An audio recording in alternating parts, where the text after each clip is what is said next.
I'm delighted to continue the course with you guys today. First, we're going to do some repetition. Welcome all the people that we have online. Do we have any questions to begin with from what we study, what you've been through in the last class, and your experience from this week? Anyone wants to share from what we have learned, the new principle? Pause, what an opportunity, turning challenges into opportunities. Anyone have good experience he wants to share? Okay. So I went to the meeting for Israeli hostages to release, and there was on the side there was a group of demonstrators with opposite views, and they were very aggressive. And most of my friends, at one point or another, would go there and just starting the staring match or showing them my finger or whatever. And I decided, well, what am I getting, or what anyone getting from it? So I didn't go. I think it was partially, at least, from the result of the previous lesson. Nice, very nice. So you look at it in completely different view and said, okay, what's the point? What can I add to this conflict? Yes, from online. From online, Marilyn says, you were very clear about that last week. I did start to think about things that happened to me in the past and how being open meant new things were happening to me. Beautiful, beautiful. Any examples from her? Lidet, can you... I thought about, this is Marilyn. I thought about, thought about. Beautiful. Marilyn? Yeah, she just shared. Yeah. I thought about what happened to me in my marriage. Beautiful. So we said challenges occurring constantly in our lives. That's the way the cosmos has designed everything for. It's part of the programming. Now, part of the programming as a default that we have the tendency to be reactive. You remember? We said we have the tendency inside of us as a default program constantly to jump to conclusions, to be reactive, to be impulsive, to not to really to think before we take an action. Yeah? That's within our nature. We call it the animalistic nature that work upon survival mode, instincts. As we know, we are humans. We're a bit more elevated than animals' kingdom. They only base their decision about instincts. It means that it's totally robotic. You know, a lion that is out there in the woods, haven't eaten for 2 months, wouldn't have mercy on any of us when we get into his sight, isn't it? We don't say, oh, please don't eat me. I have 2 kids at home. I have to go back to work. He's not going to understand this language because he works constantly on instinct, survival mode. Yeah? It doesn't have free will. We have the animalistic instinct inside of us, but we have something that is higher than that. We call it free will.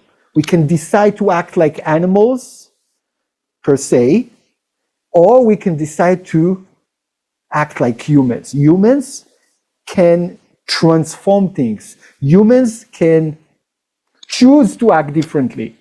And the moment we feel the empowerment and the control over our choices, something magical starts to happen. We feel that we have control over our environment. We have control over external events. And that's called superpower. You understand? So part of the mission why we came to this world is to exercise it more and more and more and more. So in today's lesson, what we're going to learn is the secret to ending negative patterns. So what are negative patterns? Negative patterns are negative behaviors. Negative patterns are negative, repetitive, emotional states that we all in that triggers us, yeah? Negative actions that we take that it's very hard for us to resist them because they are so much in our nature, they engraved somewhat addictions, we can call them. Addiction, it's not just to something external like drugs or alcohol or sexual addiction. It's not just that. There are many things that we're addicted to, and those called negative repetitive patterns. So how can we get out of that loop of repeating the same actions that leads to the same emotional state, that awaken the same lack, that awaken the same feelings, and we're running on a loop that we feel sometimes that there is no other way out. It means that when you run in a certain loop, life becomes boring. What does it mean? It's become just repetitive. Yeah, I know what will happen tomorrow, because tomorrow is just a result of yesterday, and the day after is just a result of the same thinking and the same actions and the same addictions and the same emotional state and the same self-talk that I talk to myself, say, oh, I don't have much to contribute. I don't think this day going to be that great because I don't see so many meetings on my calendars. I have the same routine job that I have to attend. What exciting thing can happen? Do you know this voice deep inside? Do you hear this voice, or it's just me? Only me? It's only me. Okay. So I have to go to a doctor. That's what you're saying. Psychologist. You do have it? Richard admit. Okay. So, and unfortunately, many neuroscientists explain to us that this emotional state that we are addicted to causing the same chemicals in our body, and the body demands those chemicals. It means that when I'm in a certain state of stress, so when we talk about the hormone of stress, it's a hormone that we produce that the body, if it's got into the addiction of it, it needs it and demands it. And the moment you can say, no, I'm not going to be stressful today. I'm not. You say, what? You're not going to give me the chemicals that I need? That's the talk between the body and our consciousness. You're not going to, no, I'm going to make you. I'm going to make sure you're going to be stressed. I'm gonna create scenarios that you're gonna give me what I need. So change, it's not as easy as we think. It's not. That's the reason it's so hard to change. Is that making sense? Because there is a loop. There is a constant thing that repeats itself and in demand from the body consciousness. We said we have two types of consciousness inside of us. The body that bases itself over its five senses, and the soul. The soul wants the unlimited. The soul doesn't judge. The soul just wants to experience. The soul wants just to give love. The soul has complete affinity with the light force, with the divine. It's part of it. It's a tiny part of it, but it wants constantly to become co-creator. But the body wants exactly the opposite. The soul is the epiphany of giving, of sharing, of projecting energy, and the body is the epiphany of the desire for energy. You see, it's two extent things. We are a living paradox. We are living paradox. That's the reason people get confused with the years. Because on one end, the soul and the consciousness tell them, are you supposed to have this level of happiness, of greatness, of success? But the body not able to comply. It doesn't, you see, so it doesn't match. The body say, no, but leave me alone. Let me have comfort. Let me have immediate gratification. I want energy now. I don't want processes. So it's constant fight between the body and the soul. Yes? Why did you fight? If one want to give, the other want to receive, let them be happy. No, one gives, another receives. What is the problem? Yes. We're talking about the creator, the endless energy, or we're talking about the soul that is inside the body? Now, when we understand our purpose, and the light purpose, the endless light purpose. The endless light, all what it wants to share, isn't it? Deep inside, all what our soul wants, it's to have affinity with that force, with the light.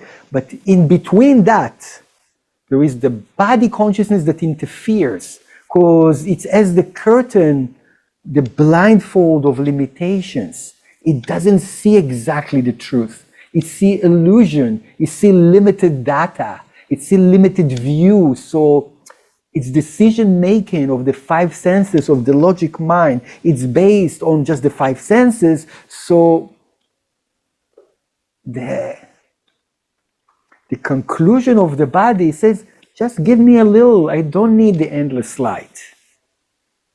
Is that making sense? So the body is kind of in between the desire of the soul and the light. So I need constantly to defeat or tell the body, wait a second, you don't give me the entire information, I know that there is more.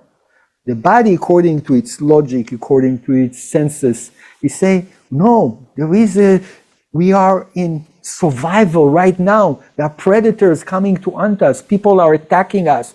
People trying to put us down. Everywhere you go, you get triggered emotionally with parents, with sisters and brothers, with friends, at work. So we constantly in this survival mode, generating more stress hormone that constantly what it causes is causing us pretty much to, now they realize that the main cause, the main toxin that the body generates is through stress, not through anything else. It's the main reason. I mean, you can eat unhealthy, you can do things that are not necessarily super healthy for the body, but if you have the strength inside of you to control who you are, and you're not falling constantly into this survival mechanism, into this attack mode, flight or fight, and all of that, you're gonna get by. You're gonna live a healthy life. Because the body is a beautiful mechanism that can handle a lot of stress.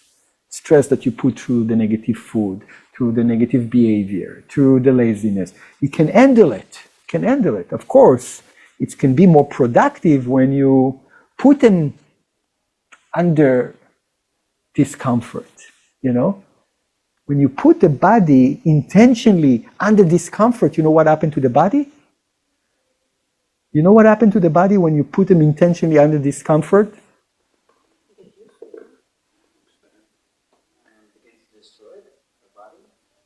No, the body is such a mechanism that if you put himself in the cold, for example, or if you put himself in the heat, or if you starve the body, he starts finding solutions and creating stem cells and growth hormone to handle the stress that he's in.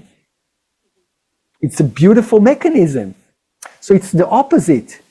If you are constantly motivated to try to avoid the physical stress, but deep inside, it's very hard to avoid emotional triggers and stress. That's something that it's more difficult. But if we're constantly saying, okay, I'm going to make sure that my body is comfortable. I'm going to make sure my body gets all the food and all the pleasure that it needs.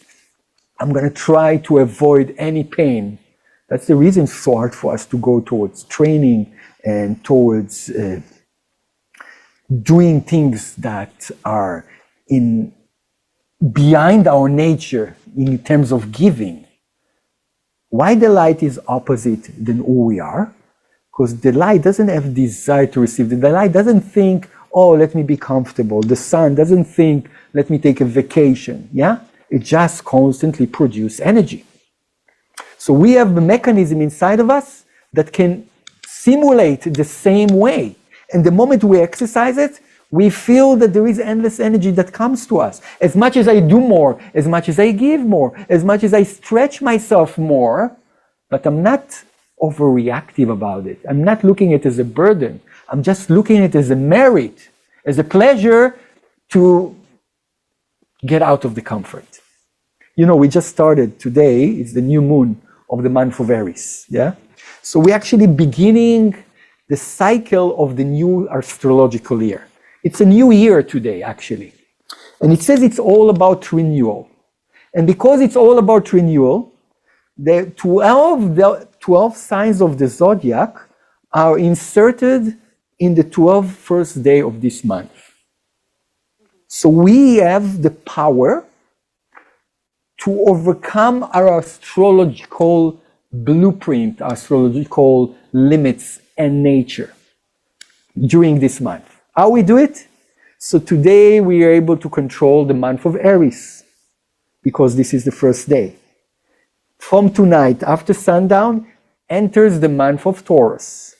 So whatever knowledge I have about astrology, for example, and if, let's say, I know Taurus, what is the nature of Taurus? What is the down scale of Taurus? Comfort, pleasure. So if I want to control tomorrow, I need to do actions that completely go against the nature of Taurus. That's how I'm actually, when Taurus is going to come next month, I already planted the seed that I'm going to overcome the nature of Taurus. My body, consciousness, have inside of it already the programming to get out of the comfort, not to be driven just by physical pleasures, yeah? Not to be stubborn as Taurus are, not to be stagnant and don't want to have any changes and any movements. That's what end up with Taurus, yeah? And today correction is actually not to overjump, not to be so selfish, not to be everything is about me, and so on and so on. If you want, we can send you a link, you can connect. We have a special meditation we're going to do every day for the next 12 days, just in order to control nature, the nature of the year. Because the cycle of astrology, it's showing us, and this is related to our class today, to understand that there is a programming. There is a programming. As much as we don't want to feel like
Okay, we're back. So negative patterns means that there is a programming. And in order to get out from the default, it needs to be some kind of breaking out of the box. It cannot, because if we're going to remain on the default programming, we're going to remain in those patterns that we carry from our past, from our childhood, back even to past lifetime. So reactive consciousness is being controlled by the external or the internal lack. So today, we understand that the programming called Tikune. We mentioned it last class, Tikune, the word Tikune. The word Tikune, it's a very, very important term Kabbalistically that you're going to use. I hope not to abuse it or to use the excuse of it for anything, but it's just to understand that the whole reason we are here in this world is for the sake of Tikune. What is Tikune? Tikkun is meaning correction, correction. Fine-tuning who we are.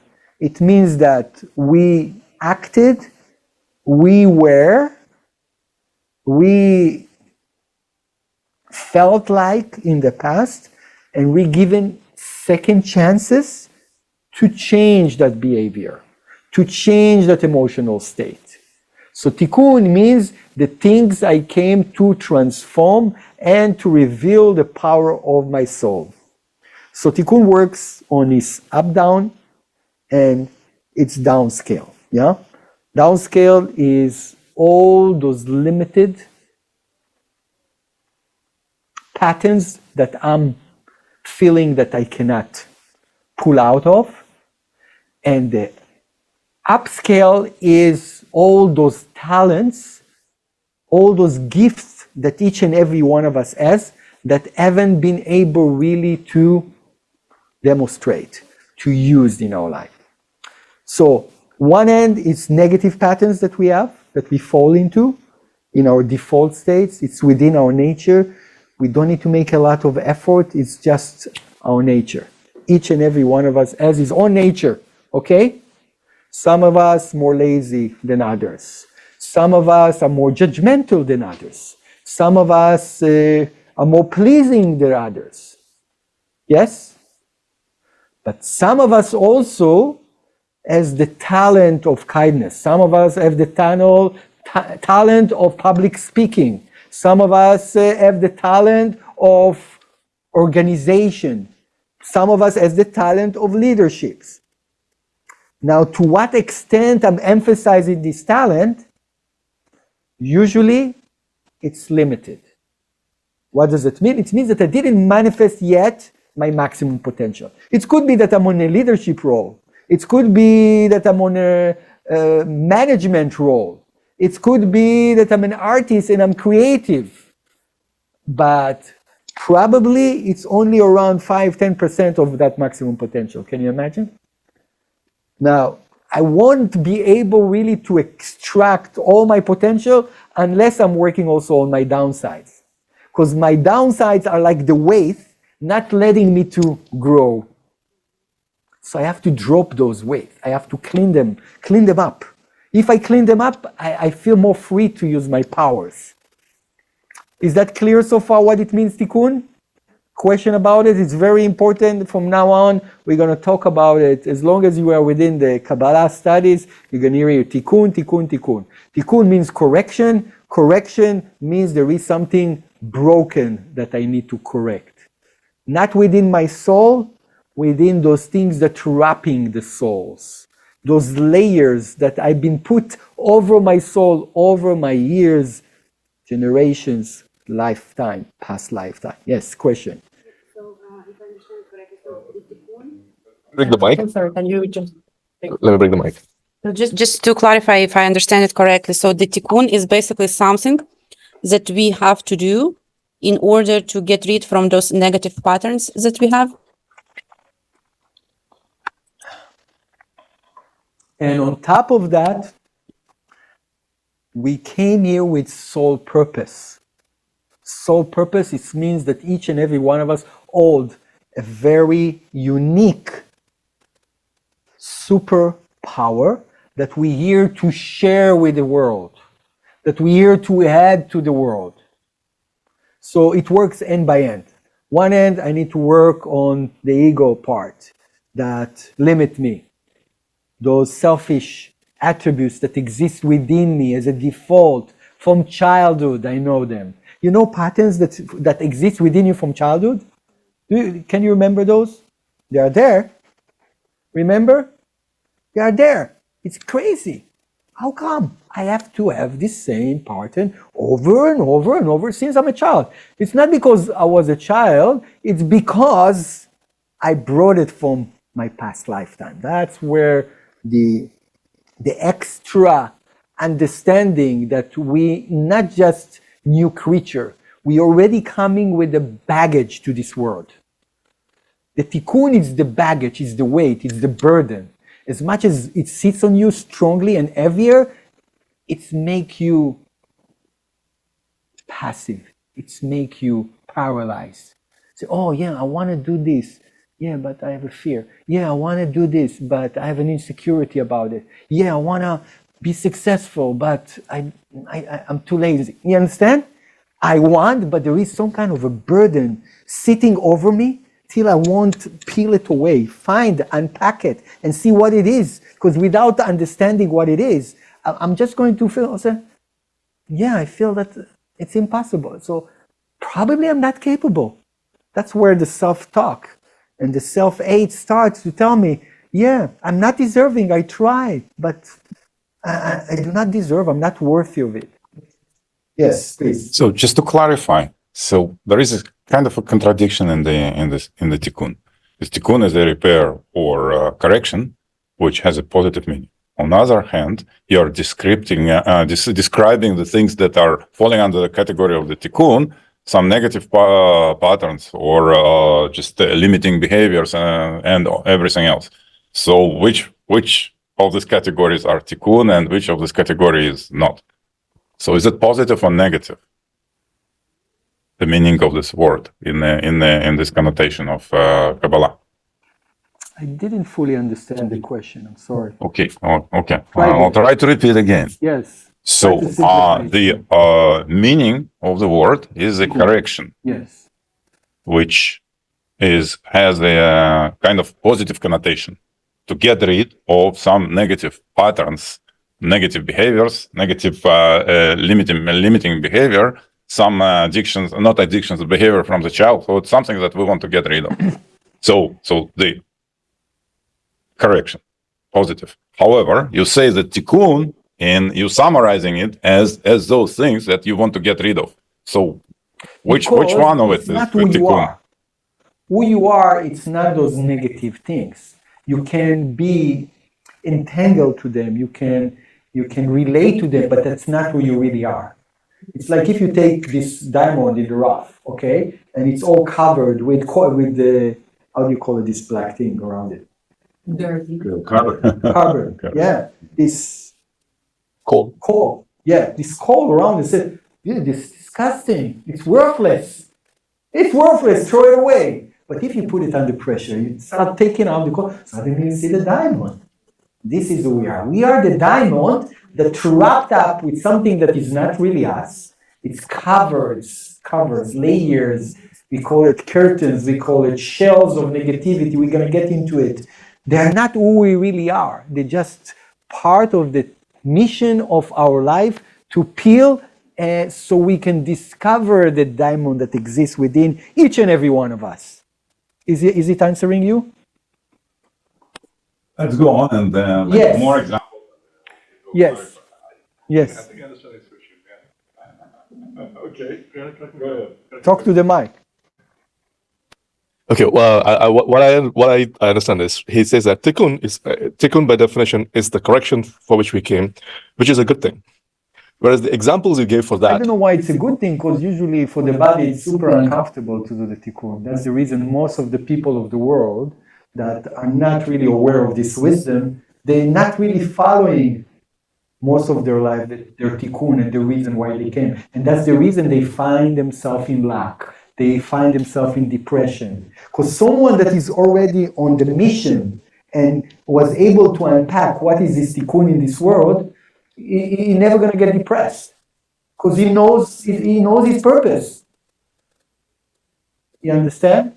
So yeah, it is positive to do the tikkun, but it's not super clear that this is our mission in life. That's the revelation you receive here in Kabbalah.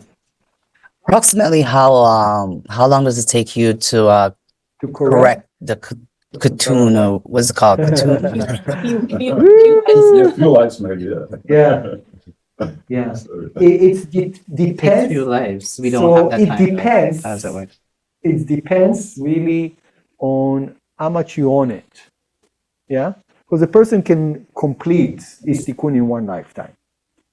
But in one lifetime, yeah. Hours, minutes? No. No, not at all. This is not fixing a wall. This is, you remember, you are not a new product. You are not a new creation. You belong to a big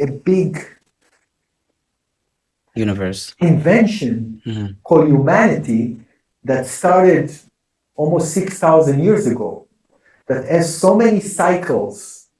So it's not like you were a newborn baby and you came out clean and pure. No, you're coming already with baggage that relates to these 6,000 of creation.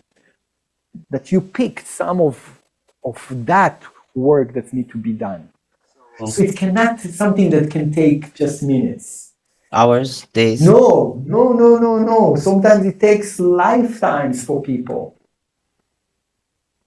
Okay, so there's no, like, even you were using an example with the diamond. If you have a certain machine, you can buff the diamond and get it ready. You can Yeah. take the coal off and stuff. So isn't there a faster process with the Tikkun? That's what we're doing now, fastening the process.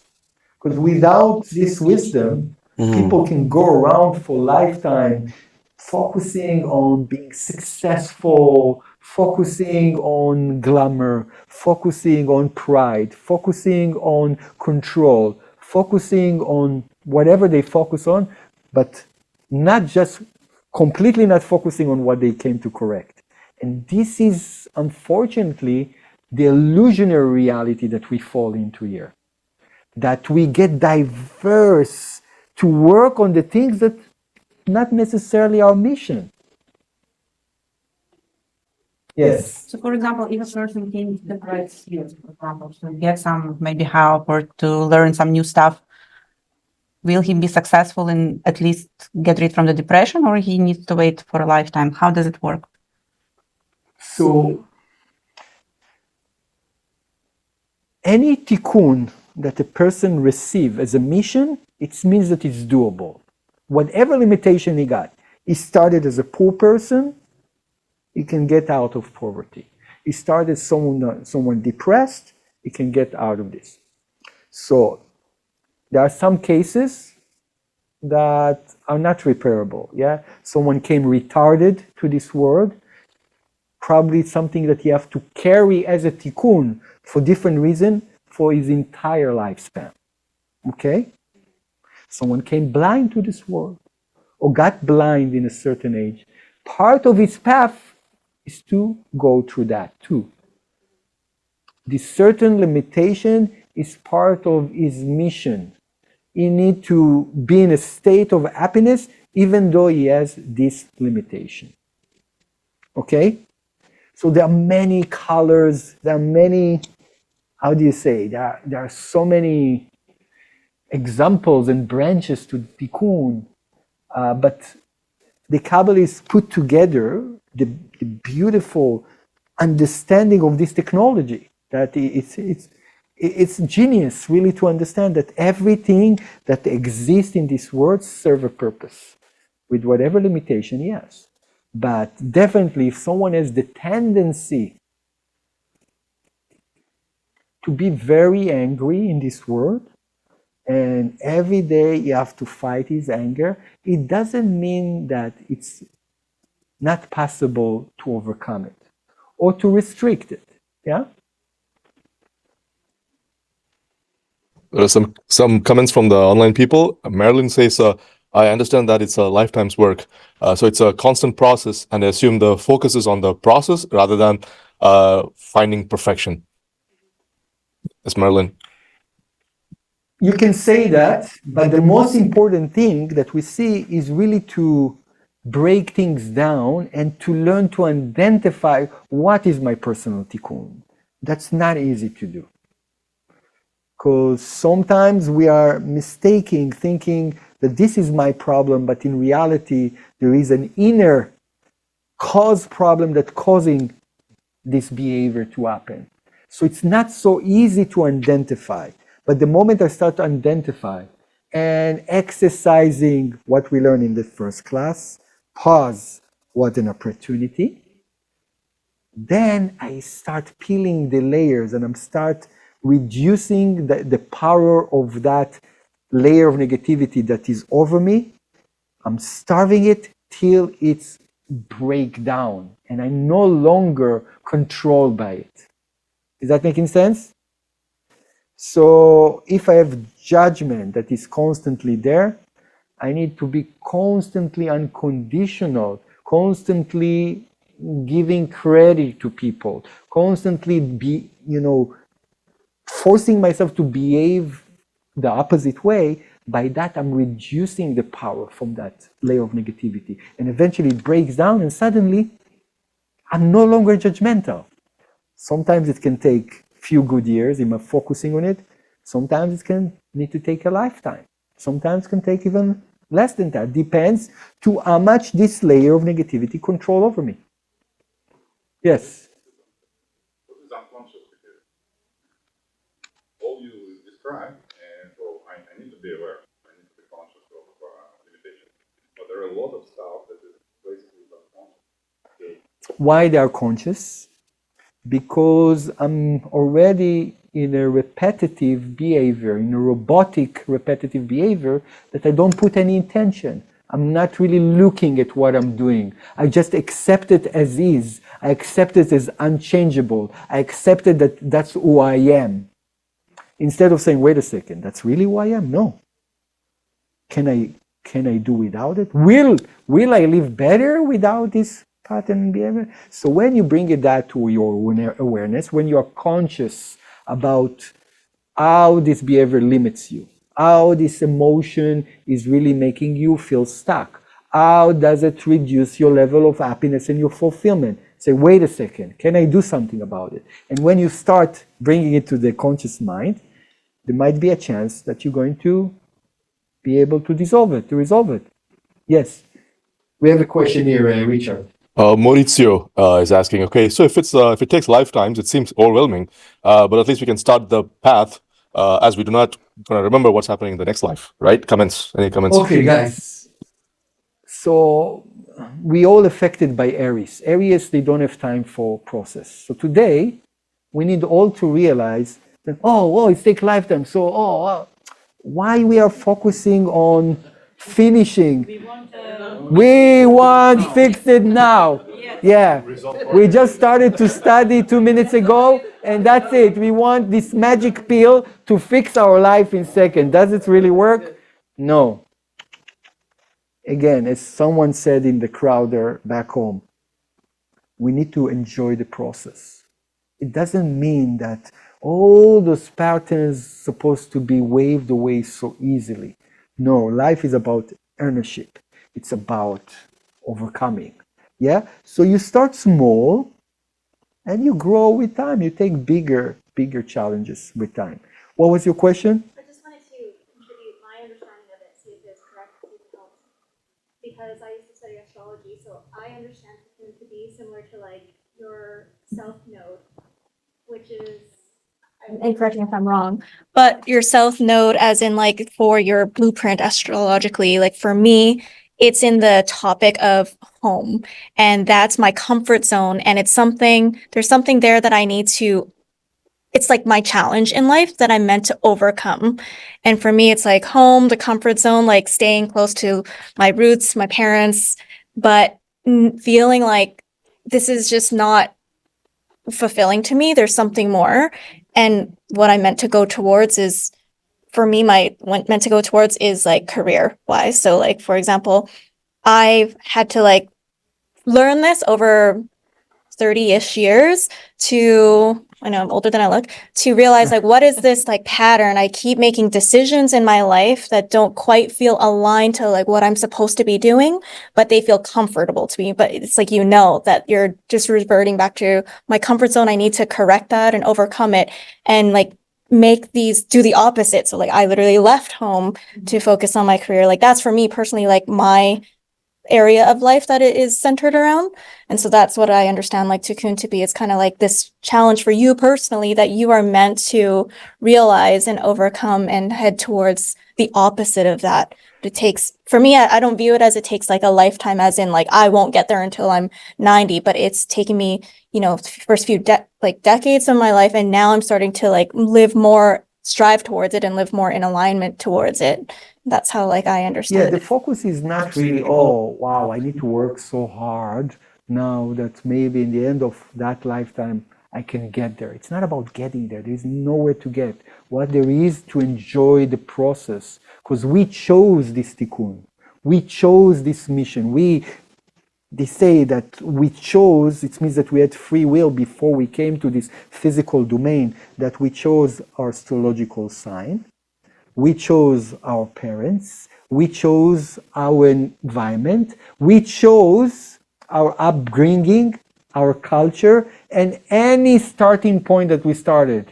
If we started as a son of a billionaire, or we started in a slum as a poor person. We chose it. Just to understand that we chose all of this can already remove all the stress. Oh, I chose it. It means that this is where I need to be. So it's not about the destination that I imagined myself that where I have to go towards. I chose the way I look. I chose my astrological blueprint. I chose my parents. If you make peace with that, your level of stress is going to be reduced enormously. Can you get some assistance from some angels or something to peel the layers off the cocoon? For free? The angels, you know how there's They angels. work for free for you? Well, that's their You have job. to pay them something. Okay, we can pay them. This is a process. So you pay with your effort to the angels. Yeah, because Okay? they must The have angels, nothing you get for free in this world. Even the angelic word, nothing is for free. So yes, there is angelic word, angelic help, but through my efforts. All right? That's part of the tikkun, nothing for free. How to, by your actions, by your intention, by transformation. Now, regarding astrology, Mhm. when you come to Kabbalistic astrology, there is the secret of the North Node. The North Node, anyone knows astrology? We have a few. You know astrology, no? Ah, okay. That's all my, So, she has the desire. Yes. the North Node, it's actually the Tikkun sign. And the North Node, let's say, you know what your North Node? What is it? Aries. What is the opposite to the sign of Aries? Libra. That's what it means. According to Kabbalistic wisdom, when in your past lifetime, your previous lifetime, you were Libra. This is a huge thing. It means that I came to correct Libra and to become Aries. Only to correct the negative aspect of Libra and to become the positive aspect of Aries. What's your sign today? Yeah. I got Sagittarius as the tool to help me to do that. That in simplicity, okay? This is secrets that nobody knows. It's only within Kabbalah. Nobody knows it in the conventional astrology. Meanings our Libra, it means that all the negative tendencies of Libra exist within me today. I got the power of Sagittarius to overcome the Libra and to be a pioneer, the bravest, fearless, like Aries. But from the point of view to add value to the world, not for selfishness. I gave you in a glimpse all the understanding of astrology in relation to Tikkun. Okay, I hope it's not confusing you guys. Like before I knew anything about my signs or anything, or any of the zodiac signs, the lower manifestation of Libra or the downscale, is like, the good side is like you see both sides of every argument, and then kind of the downside is like codependency, where you're like Cannot make a decision. you can't make a decision. Doesn't have a backbone. Yeah, you don't. So that resonates with me a lot. Whereas Aries, it's like, just will go and do it. Whether Exactly. not caring what people think so much. Exactly. Libra caring so much what people think. So that resonates with me a lot as to like what I need to overcome in this lifetime. It's especially challenging for me compared to my friends or siblings. And so but you have it inside of you because you're born with the nature of Sagittarius, which are very close to Aries by itself. So deep inside of you have those tendencies of Libra, but in the present you have a lot of assistance to do this tikkun. You have the tools to do it. Is that making sense? Yes. One more question online. Nadir is asking, if my tikkun is to correct abandonment and separation issues, what's the action? So if I have the tendency to feel abandoned and to feel suppressed, so abandoned means that I'm just by myself. There is no one to help me. It's like the survival mode that I have to constantly look for ways to taking care of myself. So it's within the belief system, because our biggest correction to begin with is in our belief system. Yeah, it's what we think about the world here, how we see the world. Because how we see the world leads to our emotions and leads to actions. Yeah. So Nader need to see the world that I'm already been protected, already been taken care of. Yeah. Everything that I need is within me.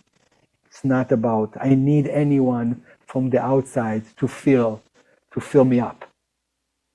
All right? That's an example. But of course, you can unpack it more. It's not something that, oh, I get a one sentence and we fixed everything up. It doesn't work this way, okay? It's not a magic pill. It's work. It's unpacking. We are built up. We are complex characters. We have a lot of history behind us. It's not simple. And the history is behind our childhood, I'm telling you. It's behind, much and above. And people get confused, say, oh, I had a great childhood and this, everything was well. So why I'm so depressed now? Yeah? Because there is much in behind of things that if I don't bring them to my conscious, I won't be able to be aware of them. So let's journal a little bit. What are the specific things that your soul to choose to transform in this lifetime according to what you realize already? What do you think some of your spiritual baggage or tikkuns are? What areas in your life in which chaos or unresolved pain might exist? Most of us have more than one. What is an area of your life where there is lack, pain, confusion, and consist conflict? By the way, the last question is very important. If you want to identify tikkun, tikkun exists here. In areas where I feel lack, in areas where I feel pain, and in areas when I feel confusion or consistent conflict. That's how you identify tikkun. Do you have those areas in your life? Pain, conflict, lack? Yes, we all have. That's where the tikkun is. Now, how to identify it? You need to start looking. What is it? Why I'm behaving this way? Why I have the same repetitive emotion every time I get triggered in this way? All right? So please write for yourself. Now, examples for tikkuns. There you go. This is different common tikkun, addictions to different things. Anger, physical and non-physical. Anger, being busy with myself, being dependent, being shy, blame, cynicism, fear of abandonment, like Nader shared with us. Fear of failure, gossip, impulsivity, jealousy, judgment and criticism, know it all.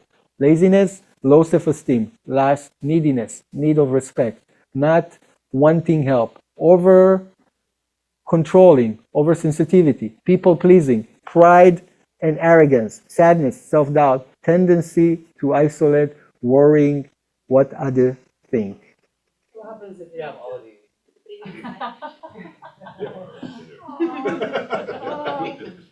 Those just a few examples, okay? Just something, of course, because. Please. Yes, Mike. Thank you.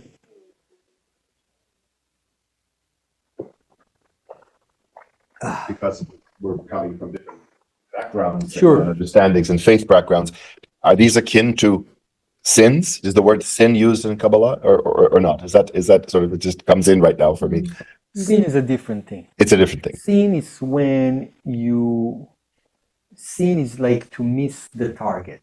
According to Kabbalah, chet, it means to miss the target. It means to to have the wrong assumption about something and taking an action over it. This means that you pass energy that could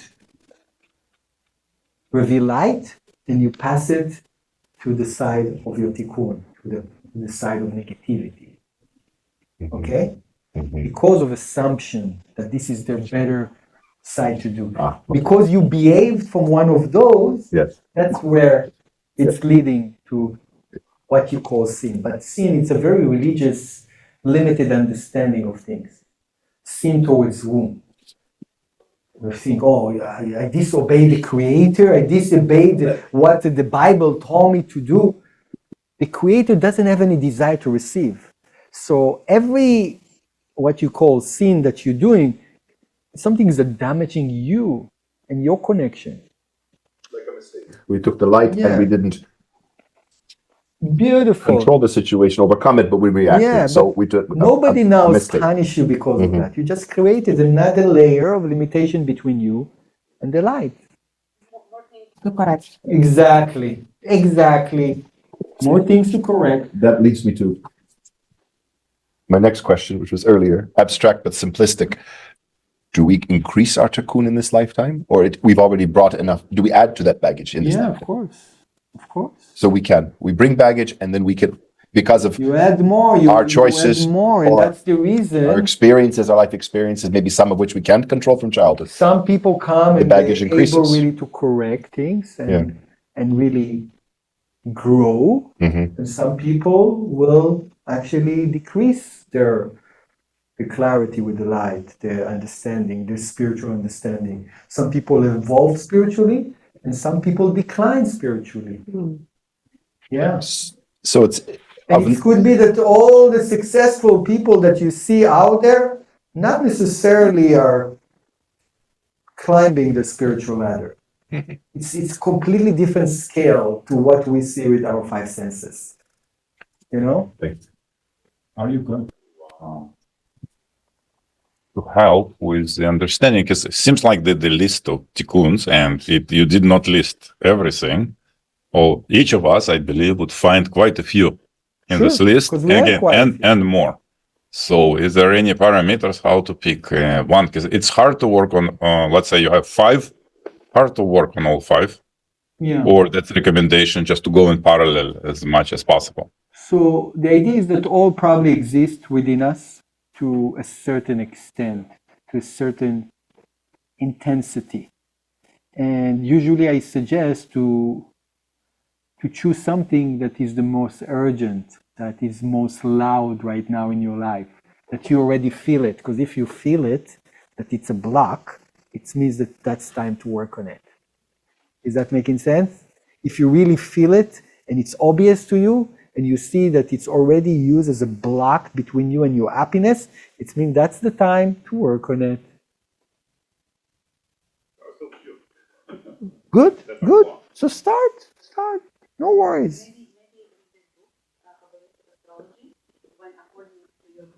And then we said if you choose the date of birth, you can, it actually showing you what your tikkun should be in the book.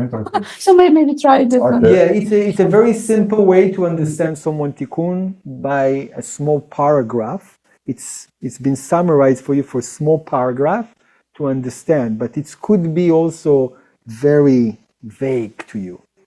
So those things are also helpful because those are tiny behaviors that we repeat and repeat and repeat. And if we reduce giving those behavior power, we suddenly feel that we're gaining our strength back.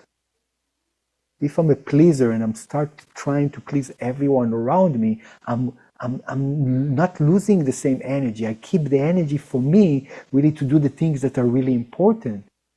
Is that making sense? And then the angels come and help me.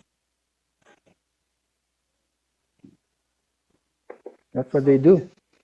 It's not like a specialist, maybe the rabbi can help you with some of the angels. Say again? The rabbis, I don't know, like, are the rabbis? There are tools. We're going to get to tools. Okay. And tools relate to angels. There are tools, but... You don't have to leave it alone. You don't have Yeah. to leave it alone. Yeah. There are tools. You can call them angel. You can call them whatever. Technology. We call it technology. Prayer, meditation. There are so many things, but still, they won't do the work. You know, you cannot tell the hammer, please build a house. You have to take the hammer and you have to start using it. It's a tool. All right? So, yes. Everyone wrote down a few things that you already identify? Did we do the journal back home? People are doing it online? It's very important that you pick something already that you can identify. Say, oh, this is, I see, it's a tikkun, it's repetitive, it's negative, it doesn't serve me, it's causing me to be stuck. I repeat it every time. I don't understand why it's there, why it's happening over and over again, why I behave like that again and again and again.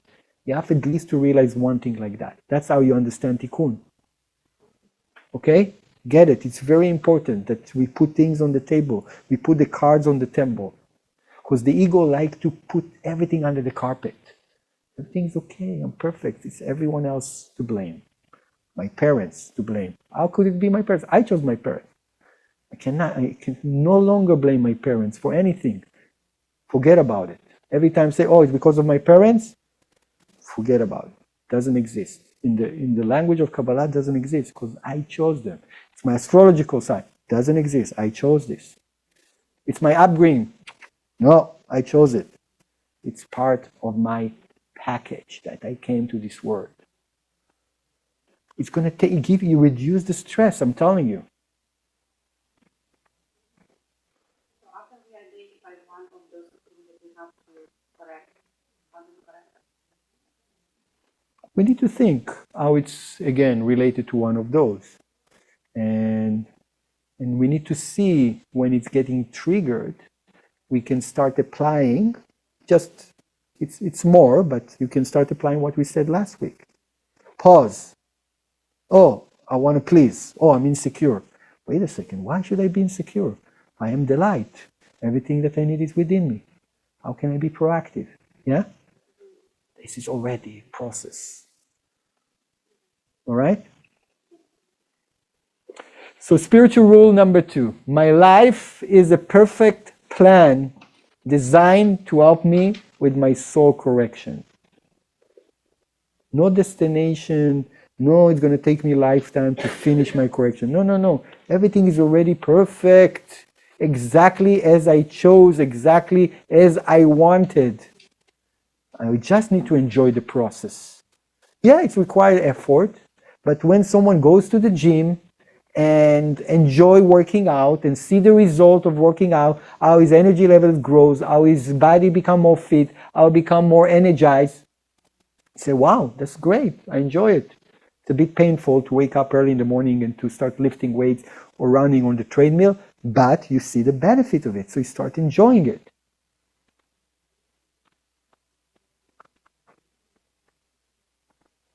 So try to write down for yourself one challenging, painful, difficult, repetitive pattern and describe it. Put it down.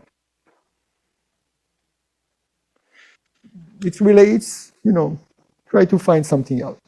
Repetitive pattern challenge. Difficult. Painful. Write it down. Do you remember one of those? You have something? So put one.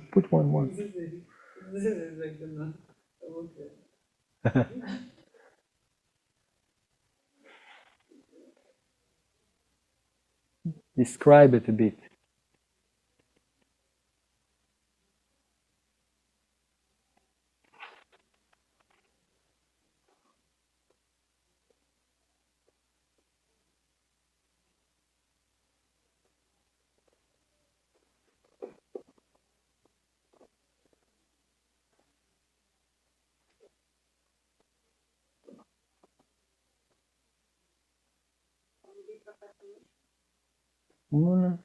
Yeah, we all have that, yeah.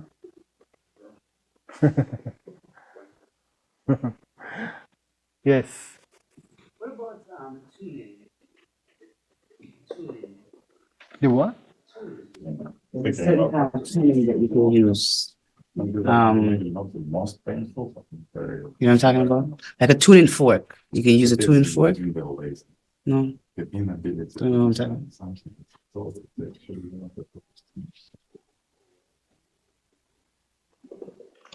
Okay.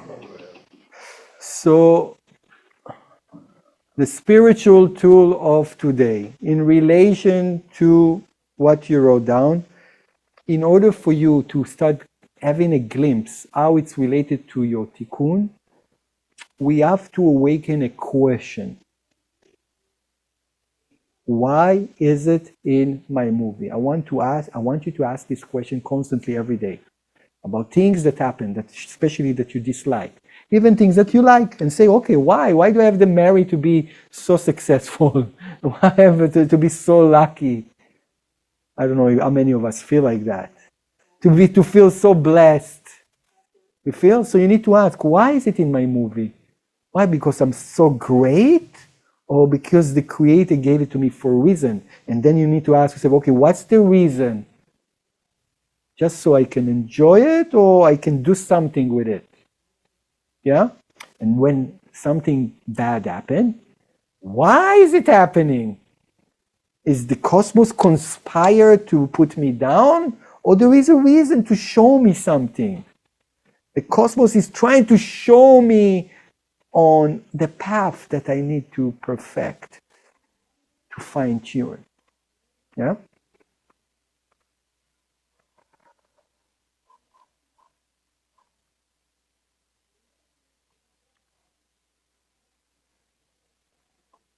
Okay, so let's do a short visualization right now in relation to this pattern that you just identify. Yeah. Marika shares something. She says hers is the fear of failure in her career, and she thinks it's because she tends to look for evidence of her value externally, outside of herself. Nice. Nice. So close your eyes for 1 second. Just see this painful, repetitive pattern in front of you. That it's not clear why it's really happening. You don't feel that you deserve it. You don't feel that this is your fortune and it belongs to you. The tendency is to blame the external, not to take responsibility. But this time I want to look at things different, and I want to take responsibility. I want to look at it as a sign for me, as a hint for me from the cosmos, from the light, to show me something that I need to perfect. Therefore, I'm asking, why do I experience it? Why is it in my life? Why I choose those parents?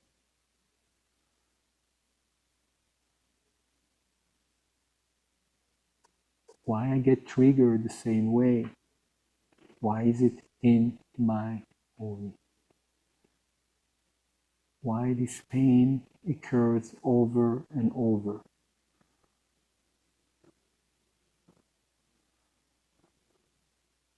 Just be tuned to something that not necessarily is logical as an answer. Not to receive something from your logical mind. Message from the angels, and a message from the light, also the Creator.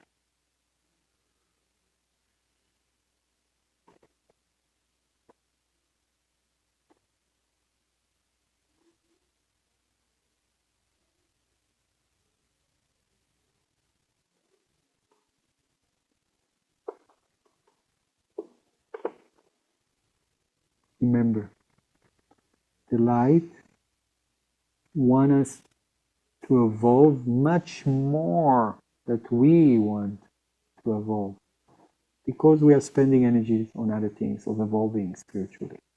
So the moment you put a question into the cosmos, The light is obligated to provide you with an answer. And if you didn't get an answer now, you need to ask more time this question till answer going to be clear. Beautiful. So slowly you can come back to here and now. Stronger, happier, with a clear mind.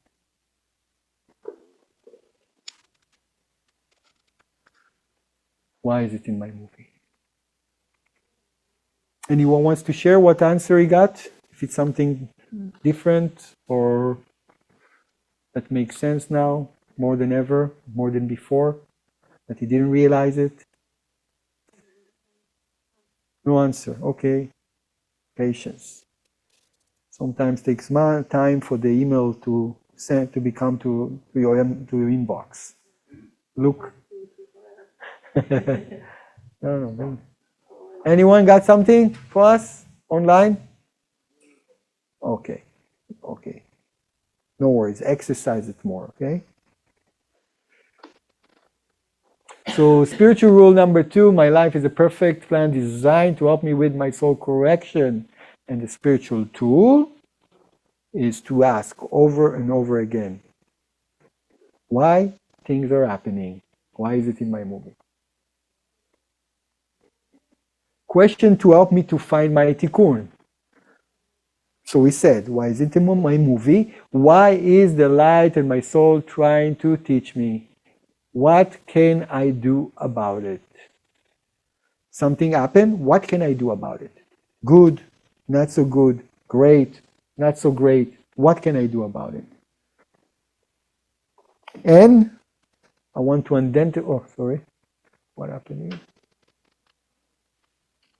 What did I do?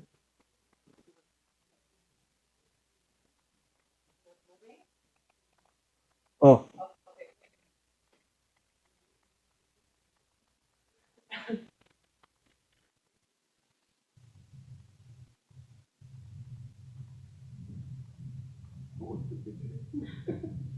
Okay, so what is our daily practice? Start into action. At least once a day, translate your external challenges into internal messages of tikkun. Daily practice. Pause. What an opportunity. Questions to help me find my tikkun. Why is it in my movie? What is the light in my soul trying to teach me? What can I do about it? Okay? And how do I identify my tikkun? Places of discomfort, places of pain, places when I act in repetitive negative ways. It's my tikkun. Okay? If I feel pain, I feel triggered. I'm triggered because it's touching my tikkun. Open wound. Yeah? You put some salt on open wound, what will happen? Pain. Yeah? You put some salt on a flesh that is healed, nothing will happen. The salt is not the problem. The open wound is the problem. Sometimes you say, oh, it's the salt fault. Yeah, but the salt doesn't do anything to someone that is okay. Because there is an open wound, it's painful. Making sense? You love this class? Yeah. One of the most important. Huh? Whatever triggers you, you have to work on it. Yes. Not on them, on you. Okay, good. All right, very good. Any questions from online? Just Mauricio has made a comment that he's painfully loving this class. It's an excellent remark. He pinpointed the class, yeah. And the other is saying, like, so shall we keep consuming the salt though? Sometimes we need a break. By the way, the soul killing the infection. Anyways, isn't it? So it's good. So don't get too nervous by pain. So David, what can I do about it? If I've identified a situation and I receive light on how to go about it, then the end result is action. And they take action or different action in a loop. A situation that continues the same way. Why do I act? So remember, it's triggering lack. When the lack triggered, I want to fall into survival mode, being reactive, feeling that everyone against me, all the world against me. No, nothing is against me. Everything is just for me. And all what I need is exist within me to handle this. I have all the power within to handle it. This is the change. And for that, I need to pause before I become impulsive, before I do things that are no return, before I sin. You know what I mean? Or the situation that I'm thinking for myself is a constant giving and a sharing to overgiving, oversharing, as opposed to the point, as you said, pleasing or people pleasing. Yeah. That's, You feel that you're overgiving? That's part of your tikkun, that you're overgiving? or oversharing of time or energies. So to break the loop requires a different action. Yes, but it's more complex because there is no such a thing as humans oversharing. Because you're pleasing, it's not really sharing. But if you take this kindness that exists within you and you direct it towards good places, not for operating from lack, then it's going to help you to become more co-creator in your life. So you just need to take this kindness and direct it the right direction and not operate from pleasing, which is lack. I need you to share. It's like you need them and this is the reason you share. Completely awkward. It's not sharing. So you're not oversharing, you're just losing your energy, not in the right